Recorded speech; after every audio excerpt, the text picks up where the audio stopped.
നമസ്കാരം. അമേരിക്കയും ഇസ്രായേലും സംയുക്തമായി ഇപ്പോൾ ഇറാനിൽ വലിയ ആക്രമണങ്ങൾ നടത്തിക്കൊണ്ടിരിക്കുകയാണ്. ഇറാൻ ഗൾഫ് മേഖലകളിൽ സ്ഥിതി ചെയ്യുന്ന അമേരിക്കയുടെ എംബസികളിലേക്കും അമേരിക്കയുടെ സേനാ കേന്ദ്രങ്ങളിലേക്കുമൊക്കെ ആക്രമണം നടത്തുന്നുണ്ട്. ഗൾഫ് രാജ്യങ്ങളിലെ ജനവാസ കേന്ദ്രങ്ങളിലേക്കും ഇറാൻ ആക്രമണം നടത്തുന്നുണ്ട്.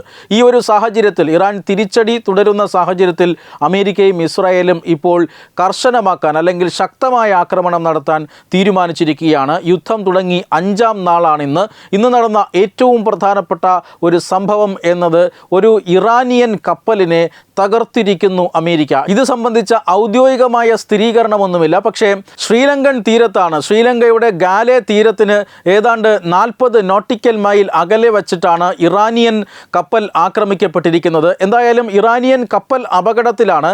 ആ കപ്പൽ മുങ്ങിത്താഴുകയാണ്. ആ കപ്പലിൽ നിന്നുള്ള അപകട സൂചന ലഭിച്ചതിനെ തുടർന്ന് ശ്രീലങ്കൻ നേവിയിലെ 2 കപ്പലുകളും ഒരു വിമാനവും രക്ഷാപ്രവർത്തനം നടത്തുകയാണ്.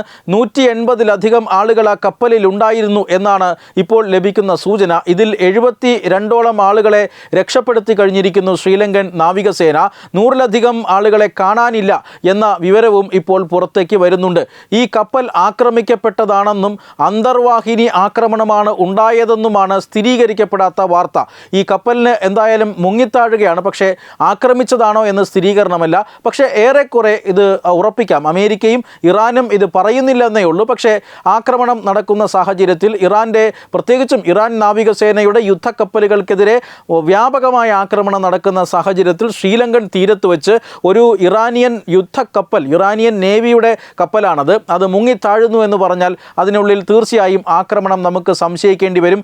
അന്തർവാഹിനി വഴിയുള്ള ആക്രമണമാണ് നടന്നിരിക്കുന്നത് എന്നാണ് ലഭിക്കുന്ന സൂചന.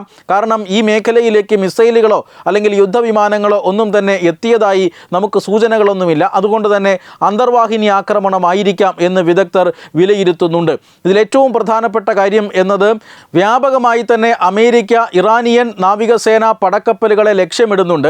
2000-ഓളം കേന്ദ്രങ്ങളിലാണ് ഇതുവരെ അമേരിക്ക ഇറാനിൽ ആക്രമണം നടത്തിയത് എന്ന് അമേരിക്കയുടെ സെൻട്രൽ കമാൻഡ് ഏതാനും മണിക്കൂറുകൾക്ക് മുമ്പ് പുറത്തുവിട്ടതേയുള്ളൂ. ഇതിൽ 17 കപ്പലുകളും പെടുന്നുണ്ട്. ഇറാൻ നാവികസേനയുടെ 17 കപ്പലുകളെ ആക്രമിച്ച് തകർത്തിരുന്നു ഇതുവരെ അമേരിക്ക. ഇപ്പോൾ അതിന് പുറമെയാണ് മറ്റൊരു കപ്പൽ കൂടി ശ്രീലങ്കൻ തീരത്ത് മുങ്ങിത്താഴുന്നത്. ഇതിലെ ഏറ്റവും പ്രധാനപ്പെട്ട പ്രത്യേകത എന്നത് ഇറാന്റെ കപ്പലിൻ്റെ ഇപ്പോഴത്തെ പൊസിഷനാണ്. അത് ശ്രീലങ്കൻ തീരത്തെ, ശ്രീലങ്കയിലെ ഗാലെ എന്ന് പറയുന്ന തീരത്തിന് 40 കിലോമീറ്റർ അകലെയാണ്. എന്ന് പറഞ്ഞാൽ ഇന്ത്യയുടെ ഏറ്റവും തെക്കേ അറ്റമായ ധനുഷ്കോടിയിൽ നിന്നും ശ്രീലങ്കയിലേക്കുള്ള ദൂരം വെറും 27 കിലോമീറ്റർ മാത്രമാണ്. ആ തീരത്ത് നിന്നും, ഗാലെ തീരത്തു നിന്നും ഏതാണ്ട് 40 നോട്ടിക്കൽ മൈൽ കൂടി കടലിലേക്ക് വരുമ്പോഴാണ് ഈ അപകടം നടന്നിരിക്കുന്നത്, ഈ ഒരു ആക്രമണം നടന്നിരിക്കുന്നത്. അതാണ് ഇന്ത്യയെ സംബന്ധിച്ചിടത്തോളം ആശങ്കയുണ്ടാക്കുന്ന കാര്യം. അമേരിക്കൻ അന്തർവാഹിനികൾ അത് ഇന്ത്യൻ മഹാസമുദ്രത്തിലേക്ക് എത്തിയിരിക്കുന്നു. അങ്ങനെ അന്തർവാഹിനി എത്തി എന്നതിനെക്കുറിച്ച് ഇന്ത്യക്കോ ശ്രീലങ്കയ്ക്കോ അറിവുണ്ടോ എന്നറിയില്ല. എന്തായാലും ഇപ്പോൾ ഇറാനിയൻ കപ്പൽ ഇന്ത്യൻ മഹാസമുദ്രത്തിൽ വെച്ച്, അതും ഇന്ത്യക്കും ശ്രീലങ്കയ്ക്കും വളരെ അടുത്ത തീരത്ത് വെച്ച് ആക്രമിക്കപ്പെട്ടിട്ടുണ്ട് എങ്കിൽ അത് ആക്രമിക്കപ്പെട്ടത് വളരെയധികം സുരക്ഷാ ആശങ്ക തന്നെ നിലനിൽക്കുന്നതാണ്. എന്തായാലും ഇറാനിയൻ നാവികസേനയ്ക്കെതിരെ കനത്ത ആക്രമണം തന്നെ അമേരിക്ക തുടരുകയാണ്. കാരണം ഹോർമൂസ് കടലിടുക്കിൻ്റെ പൂർണ്ണമായ നിയന്ത്രണം തങ്ങൾ ഏറ്റെടുത്തുവെന്നും ഇതുവഴി ഏതെങ്കിലും കപ്പലുകൾ വന്നാൽ തങ്ങൾ ആ കപ്പലുകളെ കത്തിക്കുമെന്നും കഴിഞ്ഞ ദിവസമാണ് ഇറാൻ ഭീഷണി മുഴക്കിയത്. ഇതിനെ തുടർന്ന് അമേരിക്കൻ നാവികസേന ഇറാൻ നാവികസേന കപ്പലുകളെ കൃത്യമായി തന്നെ നിരീക്ഷിച്ചു വരികയായിരുന്നു. ഇറാൻ നാവികസേനയെ ഹോർമൂസ് കടലിടുക്കിൽ നിന്ന് തുരത്തി അവിടെ കൂടെ വരുന്ന കപ്പലുകൾ, ആ കപ്പലുകൾക്ക് സംരക്ഷണം നൽകുക എന്ന ദൗത്യത്തിലാണ് ഇപ്പോൾ അമേരിക്കയുടെ നാവികസേന. ഈ ഘട്ടത്തിലാണ് വലിയൊരു ആക്രമണം തന്നെ നടന്നു എന്ന് സംശയിക്കുന്നത്. ശ്രീലങ്കൻ തീരത്ത് ഇറാനിയൻ കപ്പൽ അത് മുങ്ങിത്താണുകൊണ്ടിരിക്കുകയാണ്. 101-ലധികം ആളുകളെ കാണാനില്ല എന്നാണ് പറയുന്നത്. അന്തർവാഹിനി ആക്രമണമാണ് എന്ന് സംശയിക്കപ്പെടുന്നു. വെബ് ഡെസ്ക് തത്തുമൈ news. Brought you by Kerala AIDS control society.